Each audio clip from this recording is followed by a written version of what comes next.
কবিতা, কবিতা।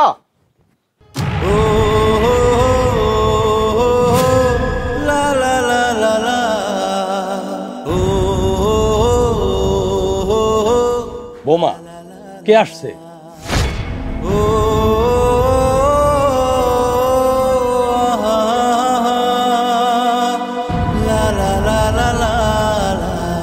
কি ব্যাপার?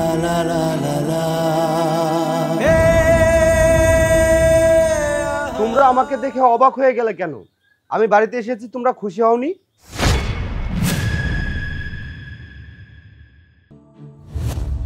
কবিতা, তুমি প্রেগনেন্ট? এটা কিভাবে সম্ভব? তোমরা সবাই চুপ করে আছো কেন? কিছু বলো না কেন? বাবা তুই বেঁচে আছিস? বেঁচে আছি মানে? বাবা 5 বছর ধরে তোর কোনো যোগাযোগ নাই, ফোন নাই, কোনো কিছু নাই।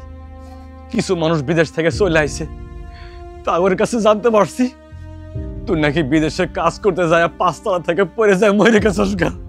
এদিক দিয়ে ঘরের শিয়ান ছেলে বোমা একলাই, এলাকার লোকজন খারাপ মন্তব্য করে, সমাজের বদনাম থেকে বাঁচার লাগে তোর বইরে তোর ছোট ভাইয়ের কাছে বিয়ে দিছি। কিন্তু বাবা তুই যে বাইসা আসস সেটা তো আমরা জানি না। হ্যাঁ ভাইয়া, বাবা একদম ঠিক কথা বলতেছে। আমরা জানি প্রবাসে তুমি মারা গেছো, আর তার জন্যে পরিবারের সম্মানের কথা ভাইবা বাবা ভাবির সাথে আমার বিয়ে দিয়ে দিছে। বাহ, আমি মরে গেছি এই খবর শোনার সাথে সাথে তোমরা বিশ্বাস করে নিলে যে আমি মারা গিয়েছি। কেন এই কথাটা কি একবার যাচাই করতে পারলে না? একটাবার খোঁজ খবর নিয়ে দেখতে পারলে না যে আমি বেঁচে আছি না মরে গেছি? 5 বছর আমি জেলে ছিলাম, তোমরা আমার কোনো খোঁজ খবর রাখোনি। যে দালাল আমাকে বিদেশ পাঠিয়েছে সেই দালাল আমাকে জাল ভিসায় বিদেশ পাঠিয়েছিল, যে কারণে আমাকে ওইখানকার পুলিশ ধরে নিয়ে গিয়েছিল। 5টা বছর আমি জেলে ছিলাম, আর এখানে এসে কি দেখছি আমি এসব? আরে আমি তো জেলে বসে চিন্তা করেছি, আমি কোনো খোঁজ খবর নিতে পারছি না, আমার ফ্যামিলি আমাকে নিয়ে চিন্তা করছে, কান্নায় কান্নায় শেষ হয়ে যাচ্ছে। আর আমি দেশে এসে কি দেখলাম? তোমরা ভালো আছো, সুখে আছো। আরে যাদের সুখের জন্য আমি প্রবাসে গেলাম, আজকে তারাই আমাকে ছেড়ে সুখে আছে, ভালো আছে। আর তারা ভেবেই নিয়েছে আমি মারা গিয়েছি। এই বেঈমান, তুই না আমাকে ভালোবাসোস? এই তোর ভালোবাসার প্রতিদান। মাত্র কয়েকটা বছর তুই আমার জন্য অপেক্ষা করতে পারলি না? আর আমি কাজের জন্য বিদেশে গিয়েছিলাম, বল আমাকে। ঠিক আছে, আমি যেহেতু মারাই গিয়েছি তোদের কাছে, তাহলে আর আমার বেঁচে থেকে লাভ কি বল? ঠিক আছে, আমি যেহেতু তোমাকে কাছে মরে গেছি, তাইলে আমার আর বেঁচে থেকে লাভ কি? যে বাড়িতে আমার কোনো জায়গা নাই, আমার দেহের কোনো দাম নাই, আমার কোনো অস্তিত্ব নাই, সেই বাড়িতে আমি কেমনে থাকি? এই বাড়িতে আমার পক্ষে থাকা সম্ভব না। ঠিক আছে, তোমরা ভালো থাকো, এই বাড়িতে আমি আর কোনোদিন আইবো না, আমি পড়ে থাকবো এই বিদেশের মাটিতে। রাসেল, তুমি আমারে ভুল বুঝছো না, আমি সত্যি তোমার অনেক ভালোবাসি।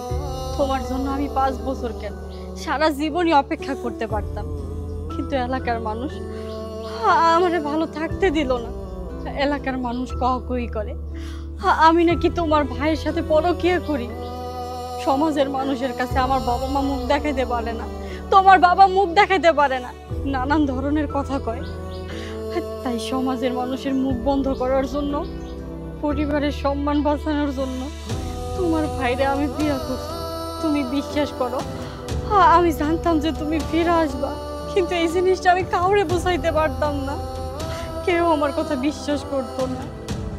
আমি কি করব? আমি বাধ্য হয়ে এই কাজটা করছি। তুমি বিশ্বাস করো, আমি তোমারে অনেক ভালোবাসি, আমি কোনোদিন তোমারে ভুলতে পারবো না। বাবা রাসেল, তুই কোথায় যাস? বাস বাবা, বাস, অনেক বলছো, আর বুঝতে হইব না। কই আর যাবো? আমার তো আর যাওয়ার জায়গা নাই, আমি আমার প্রবাসে চলে যাইতেছি। কি বলবো? থাকতে বলবো এই বাড়িতে? এই বাড়িতে থাকি আমি কি করব? কি দেখবো? আমি এইটা দেখবো যে আমার বাপ আমার আপন ছোট ভাইয়ের সাথে আমার বউয়ের বিয়ে দিছে, আমার ছোট ভাই আমার বউরে বিয়ে করছে, আমার বউ নিয়ে সংসার করতেছে, এইসব আমি দেখবো? তোমরা কি ভুলে গেছো? আমি এই দেশের মাটি ক্যান্সার ছিলাম শুধুমাত্র তোমাকে মুখের দিকে তাকায়, তোমাকে সুখের জন্য। তোমরা কি মনে করো যারা প্রবাসে থাকে তারা অনেক সুখে থাকে? না, সারাটা দিন কাজ করে বাসায় ফেরার পরে এই প্রবাসের কষ্ট দেখার মতো একটা মানুষও থাকে না। ভয়ে ভয়ে কান্দি আমি, সে কান্নার দেখার মতো কেউ নাই আমার পাশে। আমার বাপ নাই, ভাই নাই, যে মানুষটারে ভালোবাসি সেই মানুষটাও নাই।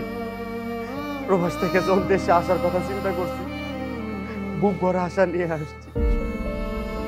কত স্বপ্ন ছিল, বাড়িতে যাবো, বাপরে দেখবো, ভাইরে দেখবো, ভালোবাসার মানুষটাকে দেখবো, সবার সাথে ভালো সময় কাটাবো। কই আমার কপালে তো আর এটা ছিল না। তোমরা ভালো আছো, ভালো থাকো। আমি আমার প্রবাস চলে যাবো। প্রবাস নামের যে জেলখানাটা আছে ওইটা আমার চলে যাবে। ভালো থাকো। রাসেল